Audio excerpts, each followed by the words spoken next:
The desert stretched endlessly, golden sand shifting beneath the harsh sun, but inside the ship there was silence. The queen sat upon the throne that had once made her look untouchable, but now she sat differently. Her tall body still radiated power. Her glowing eyes still carried the weight of command, but there was something softer in her now, something Marcus had begun to notice each passing day. She was no longer only a ruler of her kind. She was a mother-to-be, and though she fought to hide it, the change inside her had already shaped her heart. Marcus watched her from where he sat near the wall, his notebook open on his knees. He had been writing every day, trying to record the impossible journey he was living. Sometimes he wrote facts, descriptions of her body, her abilities, the strange glowing patterns of her skin. Other times, without meaning to, he wrote feelings, how her presence filled the chamber, how her pride cut like a blade, and how strange it felt to be bound to her by something neither of them had planned. She noticed his eyes on her and tilted her head. "Why do you stare at me so often, human?" she asked, her voice deep but lacking the sharp edge it once carried. Marcus closed the notebook slowly. "Because I'm trying to understand you. And because you're different now." Her eyes narrowed slightly. "Different. You're still strong," he said. "Still proud. But when you touch your stomach, when you talk about what you carry, you don't sound like a queen. You sound like someone learning to care for more than just yourself." The queen was silent for a long moment. Then she lowered her gaze, her long fingers brushing over the faint curve of her belly. "Care," she repeated softly, almost to herself. "It is not a word my kind use." "Maybe it should be," Marcus replied. That night the desert sky was dark and full of stars. Marcus lay outside the ship, staring up at them. He thought about Earth, about the people who had no idea what was happening here. A child, half human and half alien, growing inside a queen who had once mocked the very idea. If anyone on Earth learned the truth, would they celebrate? Or would they fear? He wondered if humanity was ready for such a bridge between worlds. The sound of footsteps broke his thoughts. He turned and saw her, tall, glowing faintly in the starlight, her form both terrifying and beautiful. She stood beside him silently for a while, gazing up at the same sky. "Your stars are small," she said finally. "In my world, the skies burn with storms of fire. Yet here, they are quiet. Do you miss it?" Marcus asked. She did not answer at first. Then in a voice softer than he had ever heard, she said, "No, not anymore. What I miss does not exist there. What I have now I only found here." Marcus's chest tightened at her words. He did not know what to say, so he stayed quiet, letting the silence between them speak. Days passed and the queen grew stronger in her choice. She no longer doubted the life inside her. She began to prepare, not as a ruler defending a throne, but as a mother guarding her child. She trained her body, sharpened her senses, and studied the desert as if every grain of sand might one day rise against her. Marcus helped in the only ways he could, bringing food, water, and his quiet presence. Sometimes he felt useless beside her strength, but she never sent him away. Then one evening, as the sky burned red with sunset, she spoke words that froze him. "When this child is born, it will not be mine alone. It will be yours too." Marcus's breath caught. "Mine?" "Yes," she said firmly. "It carries your essence, your blood. You are weak, fragile, yet bold enough to stand against my counsel. That boldness is now inside this child. It is a part of both of us." Marcus's eyes stung. He had never imagined his life leading here. Him, a scientist mocked for chasing impossible dreams, now standing beside a queen who had claimed his child as hers. He whispered almost to himself, "Then it's not just a child. It's a bridge." The queen looked at him sharply. "A bridge?" "Between two worlds," Marcus said. "Between your kind and mine. Between strength and weakness. Between pride and hope." Her glowing eyes softened, and for the first time a true smile touched her lips. It was small, almost hidden, but it was real. But their peace did not last long. One night the chamber shook with a deep vibration. The queen rose instantly, her eyes flashing. "They return," she said coldly. The council had come back, and this time they did not come to argue. Outside, the desert burned with streaks of light as ships hovered above, their shadows swallowing the sands. Marcus stood frozen as the queen stepped forward, her body blazing with power. The council's voices thundered through the air. "Last chance, queen. Give up the abomination or fall with it." The queen lifted her chin, her hand resting protectively on her stomach. I will not. This child is mine, and it will live. The sky roared as energy blasted downward, shaking the ground. Marcus stumbled, but the queen stood firm, her body glowing brighter than he had ever seen. She spread her arms wide, and the ship itself seemed to respond, its walls pulsing with golden light. A shield rose around them, deflecting the strikes. The council grew furious, their voices like storms. You choose corruption over your throne? I choose life, she roared back. The battle that followed shook the desert.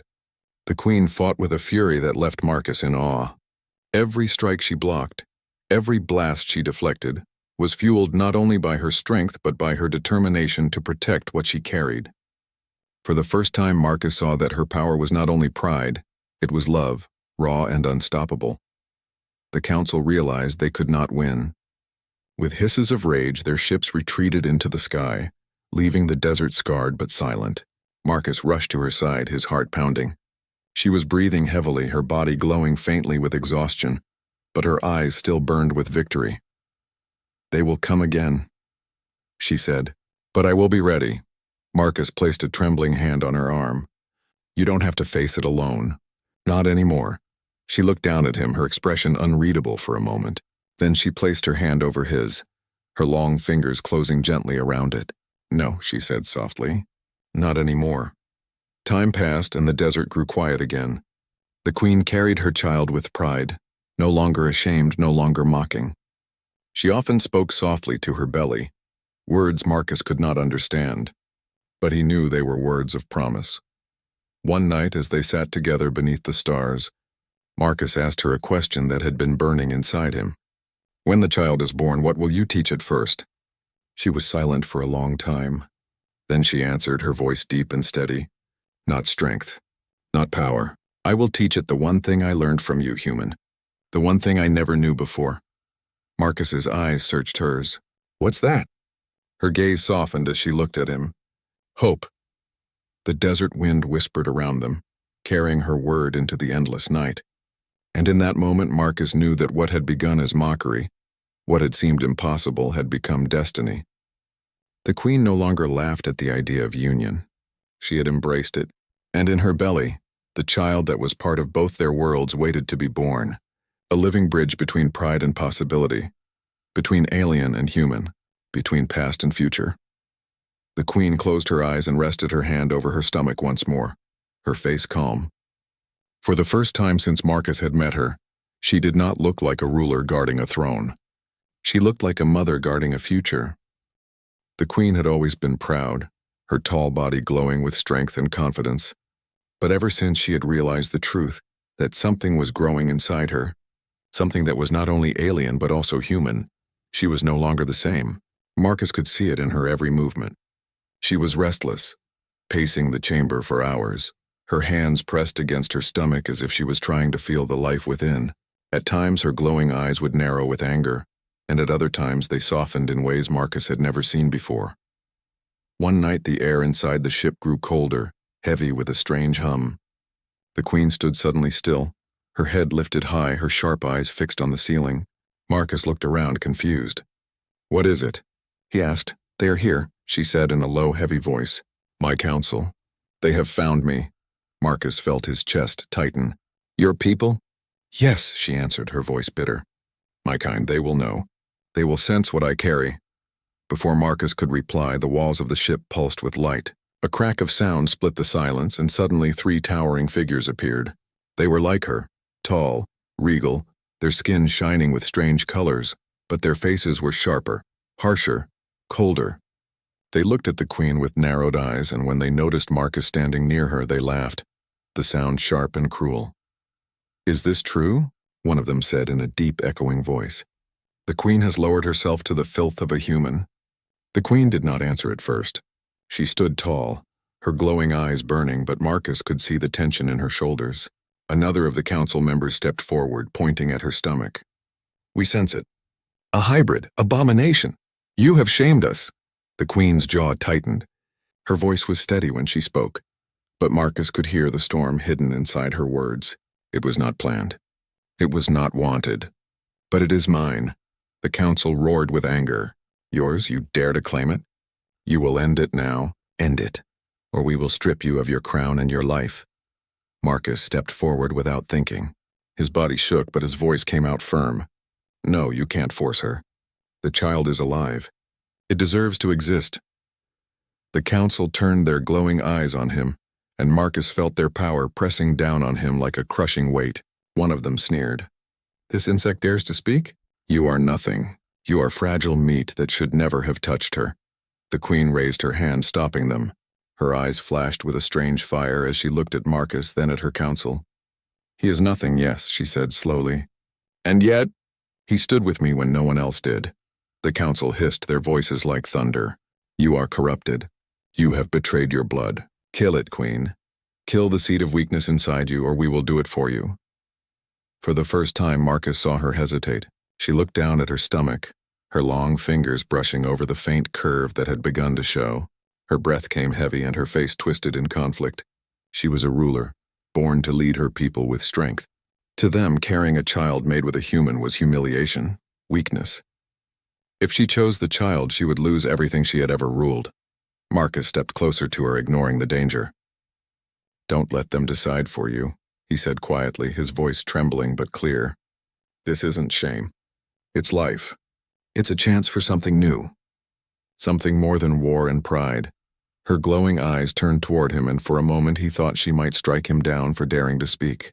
But instead her expression softened, the smallest flicker of doubt in her proud face. The council grew furious. One of them raised a hand, and a blast of energy shot across the chamber. Marcus felt the heat rush past him, but before it could hit him, the queen moved. In one swift motion, she stood in front of him, her tall body shielding him from the attack. The blast struck her arm, and she staggered slightly, but her glowing eyes burned brighter than ever. No, she growled. You will not touch him. You will not touch what is mine. The council froze, shocked by her defiance. For a queen to protect a human, to defend a hybrid, was beyond their understanding. One of them hissed with rage. Then you are no queen of ours. You are a traitor. The queen straightened to her full height, towering and unyielding. So be it, she said. If my throne demands the death of innocence, then I reject the throne. I will keep what is mine. The chamber shook with the force of her words. The council glared at her with fury, but they did not strike again. They knew her power, and though she had defied them, they could not destroy her easily. With a final hiss of disgust, they vanished, leaving the chamber silent again. Marcus stood frozen, his heart pounding. He looked at her, at the faint wound on her arm where the blast had struck.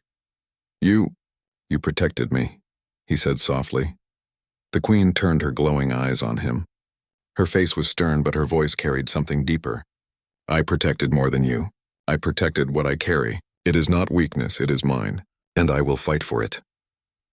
For the first time, Marcus saw her not only as a queen, but as something more. She was still proud, still fierce, but now there was something new in her, something that belonged only to a mother. She had chosen, against her people, against her council, against everything she had ever known. The days that followed were tense. The queen no longer spoke of shame.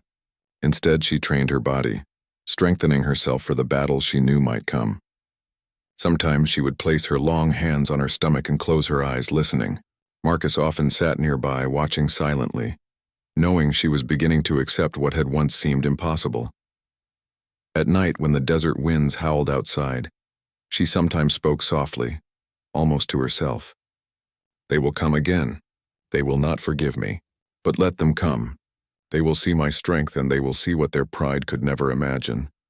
Marcus listened, his chest tight with both fear and hope. He knew the danger was far from over. The queen's defiance had made her enemies, and her people would not easily forgive her choice. But he also knew something else. She was no longer laughing at the idea of union. She had embraced it. She had claimed it.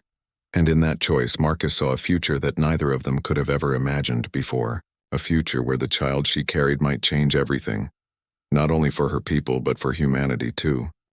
The desert days passed slowly, and Marcus lost count of how long he had been living near the strange ship. What had started as cautious meetings had now turned into long hours spent inside the glowing chamber with the alien queen. She still towered over him, still looked at him with pride and authority, but something had changed. The mockery in her voice had softened. Sometimes when she spoke, he thought he heard something almost human in her tone. One evening, when the air outside was heavy with heat and the sand shimmered like fire, Marcus came into the chamber carrying a small box. Inside it were tools he used for his research: needles, glass containers, tiny instruments. He placed them carefully on the ground in front of her. "What is this?" she asked, her deep voice filling the chamber. "An experiment," Marcus said. His hands shook a little, not from fear, but from the weight of the moment. "I want to understand you better. Your body, your blood, your cells. It could help me learn how different we are. And maybe how alike we might be too." The Queen raised one sharp brow, her glowing eyes fixed on him. "You wish to take part of me? To study my flesh like an insect?" Marcus swallowed. "Not to reduce you. To respect you. To learn." There was silence.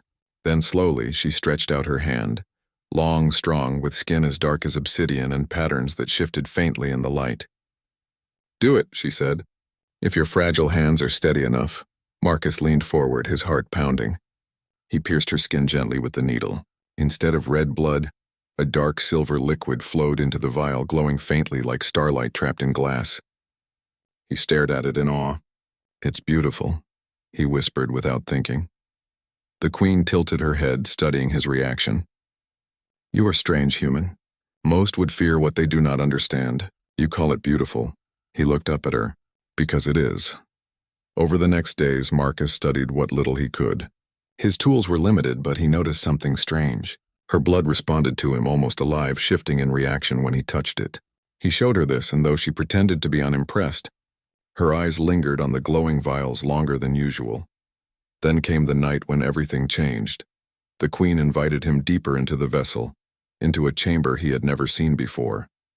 It was round, its walls pulsing with a faint golden light. In the center stood a platform, smooth and shimmering. "This place," she said, "is for merging." Marcus frowned. "Merging?" "For my kind," she explained, "to exchange essence, knowledge, memory, strength, a sharing of life. You cannot endure it, but you will try." His breath caught. Part of him wanted to refuse. He was human, fragile, and whatever this process was, it was not meant for him. But another part of him, the part that had followed curiosity his whole life, whispered that this was the moment everything had been leading to. He stepped onto the platform. The Queen joined him. She raised her hands, placing them on his shoulders, and the chamber filled with light. Marcus gasped as warmth spread through him like liquid fire flowing in his veins. Images burst into his mind: strange skies, towering cities of glass, wars fought in the clouds, creatures unlike anything on Earth. He felt her power, her loneliness, her pride. For a moment he was not himself but part of her, and she was part of him. When the light faded, Marcus fell to his knees, trembling. His chest heaved as he struggled for breath. The Queen stood over him, calm but watchful. "You survived," she said. Her voice carried something new, surprise, maybe even respect. "No human should have." Marcus wiped the sweat from his face. "I told you," he whispered. "We're stronger than we look." She bent down, her face close to his. For the first time, her glowing eyes softened. She touched his cheek with her long fingers, almost gently. "Stronger? Or more foolish?" In the days that followed, Marcus began to feel strange. At first it was only tiredness, a deep exhaustion that sleep could not fix. Then came waves of heat rushing through his body, strange dreams filled with stars and shadows. He thought it was only the after effect of the merging, but when he told the Queen, her expression changed. She placed her hand on his chest, her glowing eyes narrowing. "Not you," she murmured. "Me," Marcus frowned. "What do you mean?" The Queen stepped back, her hand pressed to her own stomach. For the first time since he met her, he saw something like uncertainty in her face. She closed her eyes, listening to the rhythms inside her body, and when she opened them again, they glowed brighter than ever. "It is impossible," she said, almost to herself. "Impossible." Yet true, Marcus's voice shook. "What's happening?" Her gaze locked on him, sharp and burning. "Your essence, my body, they have joined." The merging was not only memory, it was life. He froze, the words echoing in his head. Joined. Life. He struggled to understand. "You mean, Yes," she cut in, her voice low and heavy. "There is growth inside me. A child, a hybrid. Human and Queen." Marcus's heart stopped. He stared at her in shock. The same queen who had once laughed at the very idea now stood before him, carrying the proof in her own body. Her face twisted with conflicting emotions, anger, pride, confusion. She turned away sharply, her long limbs moving with restless energy. This cannot be. My kind will see it as corruption. They will demand its end. Marcus forced himself to stand. His voice came out quiet but firm. And you? What do you see it as? The queen froze. Her back straightened, her hands clenched at her sides. She did not answer right away. Finally, she whispered, I see it as betrayal of my blood, of my crown. And yet, she touched her stomach again, her fingers lingering there. And yet I feel something I have never known. Marcus stepped closer, careful not to push too far. What do you feel? Her eyes met his, glowing brighter than ever. Protection, possession, a need to guard what is mine. Silence filled the chamber. Marcus's heart pounded in his chest. He did not know what this meant for him, for her, for whatever future they might face. But he knew one thing. The queen no longer laughed at the thought of union. She could not. The proof was already alive, growing inside her, rewriting both their destinies. From that day forward, the atmosphere between them shifted. The queen, once proud and mocking, now carried a shadow of uncertainty. Marcus, once just a fragile human in her eyes, was now bound to her in the most impossible way. They did not speak of it often, but the truth was always there between them, heavy and undeniable. The queen began to withdraw at times, pacing the chamber alone, her face troubled. But whenever Marcus left her side too long, she called for him again. It was as if she could not decide whether to hate him or keep him close. And Marcus, though overwhelmed, could not help but feel awe. Against every law of nature, against every word of doubt, life had found a way. Something new had begun. And though fear pressed heavily on both of them, another feeling grew quietly in its shadow. Wonder. Marcus could not sleep that night. Even though the desert air outside the strange vessel was freezing and the stars shone brighter than he had ever seen, his mind was burning. He kept replaying the image of the alien queen in his thoughts. Her tall figure, her glowing eyes, the way her voice had filled the chamber. She had called him weak, small, and laughable, yet she had not killed him. That alone felt like a mystery worth solving. In the morning, he found himself walking back into the ship. He half expected her to throw him out or ignore him, but she was already waiting. She sat like a ruler on her living throne, her expression unreadable. When he stepped closer, her eyes flickered with recognition, as if she had expected his return. You came back? Her voice rolled through the chamber like thunder.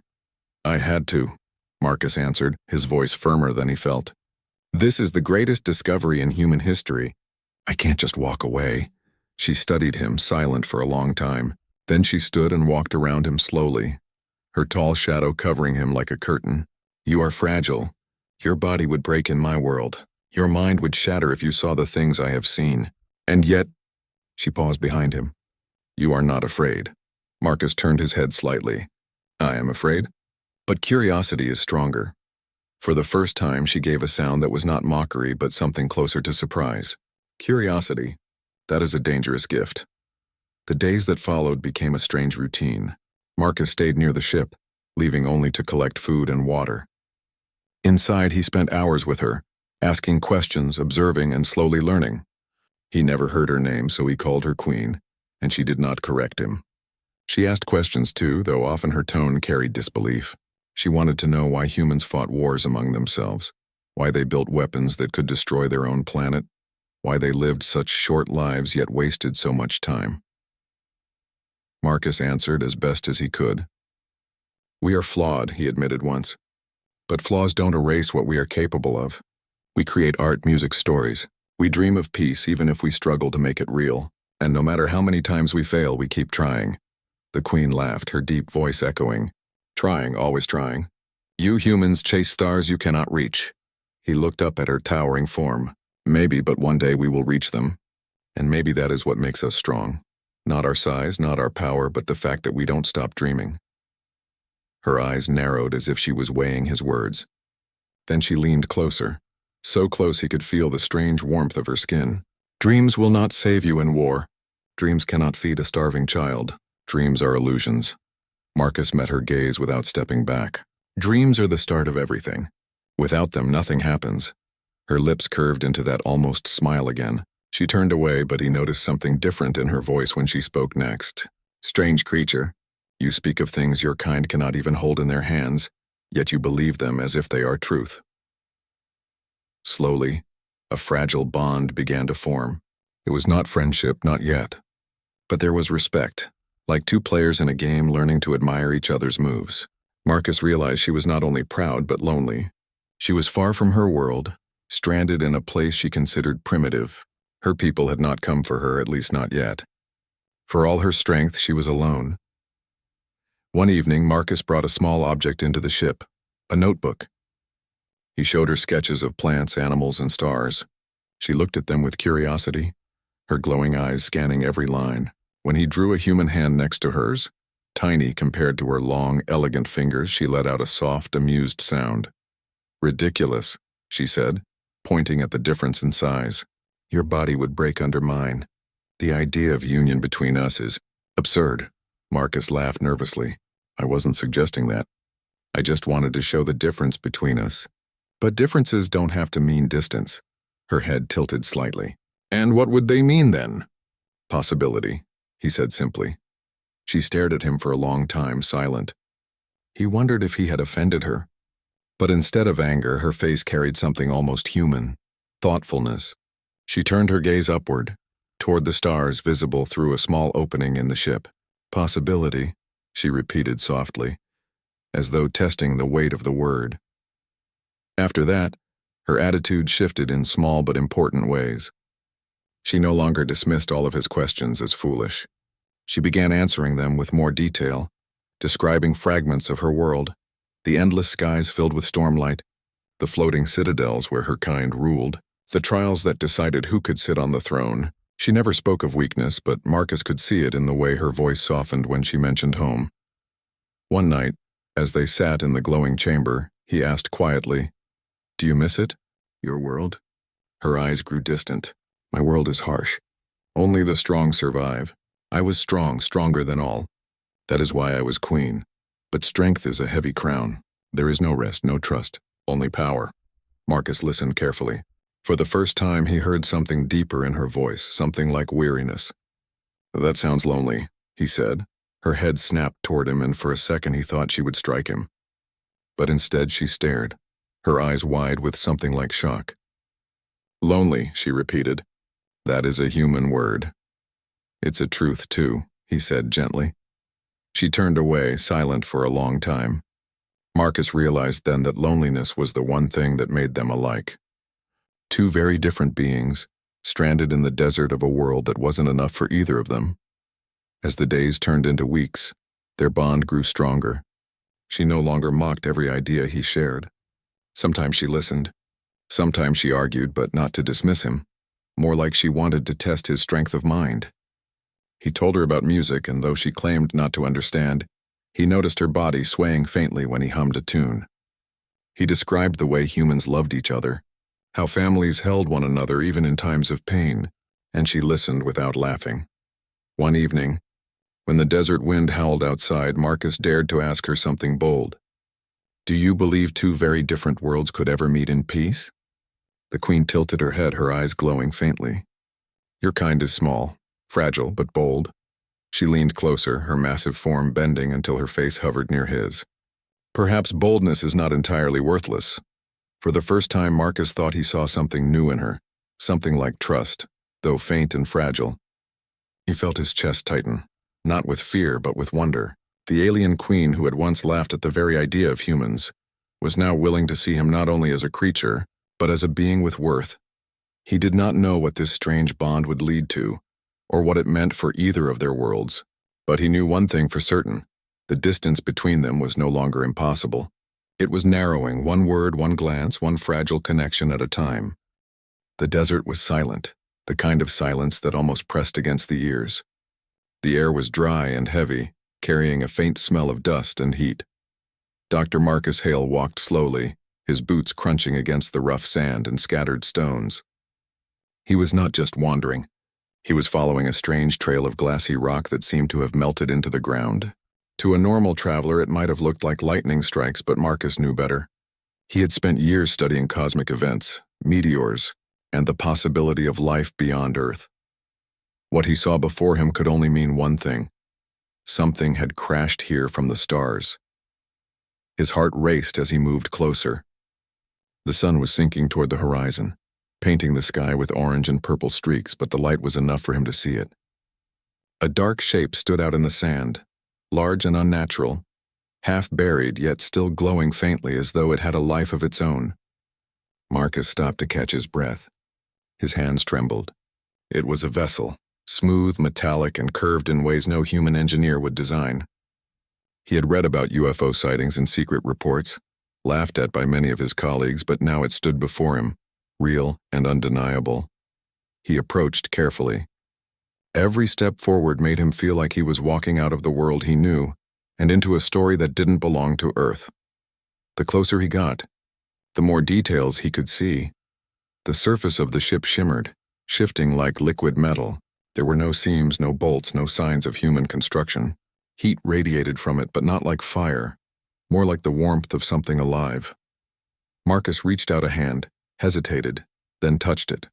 A pulse ran through his arm, not painful but strong enough to make him step back quickly. The ship responded to his presence. A line appeared on the surface, glowing brighter, stretching upward until it opened like a doorway. Cold air rushed out, making his skin prickle. For a moment he wanted to run, to get away from whatever was inside, but curiosity pushed him forward. This was the moment he had dreamed of all his life. Proof of something greater than humanity. Proof that the universe was not empty. He stepped inside. The interior was dim, lit by veins of soft blue light running along the walls. It smelled different from anything he had ever known, sharp and sweet at the same time, like metal mixed with flowers. His footsteps echoed faintly. He expected to see control panels, machines, maybe something like the cockpits in science fiction films. But the place felt almost organic, like stepping into the inside of a living creature. The walls pulsed faintly as if they were breathing. Marcus moved cautiously, his mind racing. Every part of his training told him to observe, to record, to analyze. Yet deep inside, another voice whispered that he was not alone. He could feel it, a presence powerful and watchful. Then he saw her. She stood at the far end of the chamber, taller than any human he had ever met. Nearly 8 feet of towering grace and strength, her body a mix of power and elegance. Her skin gleamed like polished obsidian, smooth but with subtle patterns that shifted as she moved, like constellations across a night sky.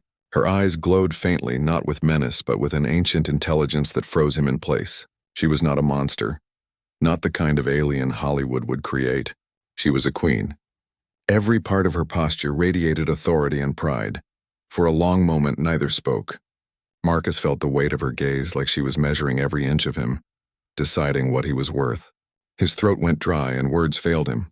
He wanted to say something brilliant, something that would prove humans were more than fragile creatures of flesh and bone, but all he managed was a whisper. "You're real." The queen tilted her head slightly as if amused.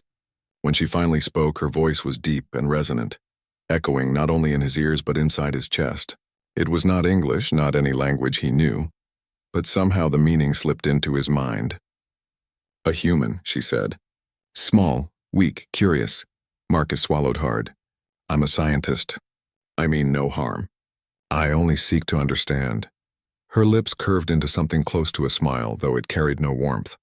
"Understand? You cannot understand. Your kind crawls on the soil of one world, blind to the endless skies. You are insignificant." Her words stung, yet Marcus felt a spark of defiance rise inside him. He had faced ridicule all his life for believing in what others called fantasy. Now he stood before proof, and he refused to be dismissed. "Maybe we are small," he said, forcing strength into his voice.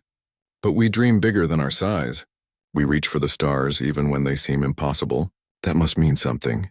The queen let out a sound that was half laughter, half roar. It shook the chamber walls. "You believe your kind could matter to me?" She stepped closer, her towering form making him feel like a child. "You think your fragile flesh could mix with mine? The idea is laughable." Marcus's heart pounded. He had not spoken of such a thing. Yet it was clear she had already considered and dismissed the possibility. Still, something inside him whispered that this meeting was not an accident. He stood his ground, meeting her gaze. "Maybe not," he admitted softly. But life has a way of surprising us. The Queen studied him in silence. Her eyes narrowed, then softened with something he could not name. Interest, amusement. A flicker of respect? She turned away, her long limbs moving with elegance, and settled into a throne-like structure that rose from the floor, as if grown out of the ship itself. With a dismissive wave, she spoke again. You are bold for a human. Boldness will not save you, but perhaps it will entertain me. Marcus exhaled slowly, realizing he was still alive. His fear had not left him, but it was joined now by something else. Excitement, wonder, the sense that his life had just shifted into a new chapter. He did not know what this towering queen planned, nor what dangers lay ahead, but he knew one thing for certain. He had crossed the line between Earth and the unknown, and there was no going back.